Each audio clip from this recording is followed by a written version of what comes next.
अस्सलाम वालेकुम नाज़रीन, धरती टाइम्स सां गॾु आहियां अब्दुल अज़ीज़ जतोई। नज़र विझंदासीं ताज़ा तरीन हेडलाइंस ते।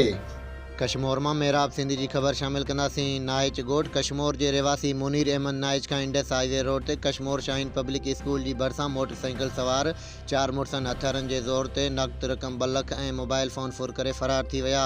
मज़ाहमत करण ते ॿिनि फ़ौरन मुड़सनि खे मुतासिरीन मुनीर अहमद नाइच सुञाणे वरितो आहे, जॾहिं त ॿिनि खे ॾिसी सुञाणण जो मौक़िफ़ ॾींदे चयो त मां पंहिंजे ॿारनि खे स्कूल जी मोकल माल वठण लाइ आयुसि त मूं मथां हथियार सिधा करे गोली हणण जी धमकी ॾिनी। मूंखां रोक रक़म फुर करे विया आहिनि, जॾहिं त मूं फुर कंदड़नि ॿिनि मुड़सनि राशिद पुट खंडू दस्ती ऐं सदाम पुट बिलू खे सुञाणियो आहे ऐं ॿिनि खे ॾिसी सुञाणींदुसि। SHO कश्मोर ऐं SSP कश्मोर खां मुतासिरीन मुनीर अहमद नाइच अपील कंदे चयो त मां ग़रीब आहियां, मूं फ़ौरन खे बि सुञातो आहे। पुलिस मुंहिंजी मदद करे ऐं मूंखां फुर थियल रक़म ऐं मोबाइल फ़ोन वापसि कराए ऐं जवाबदारनि खे गिरफ़्तार करे मथां केस दाख़िल कयो वञे।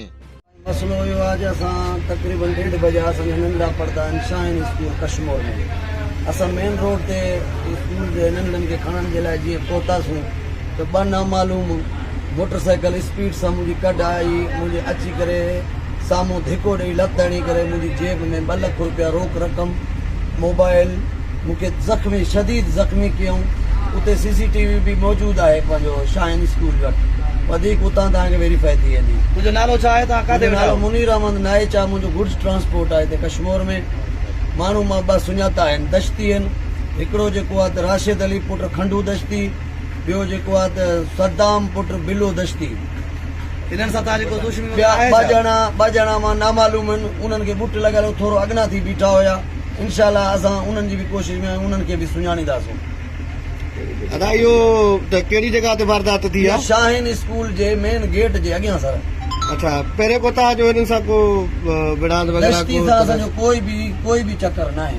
अच्छा जी सर। तव्हां सुञाता आहिनि? हा साईं, मां 2 ॼणा सुञाता आहिनि। हाणे छा मुतालबो आहे तव्हांजो? मुतालबो असांजो इहो ई आहे त असांजा इहे फौरी फुल फोर गिरफ़्तार करे असांखे हक़ ॾियारियो वञे, यकीन ॾियारियो वञे। असां सां उन्हनि मज़ामत ते असांखे शदीद ज़ख़्मी करे छॾियो।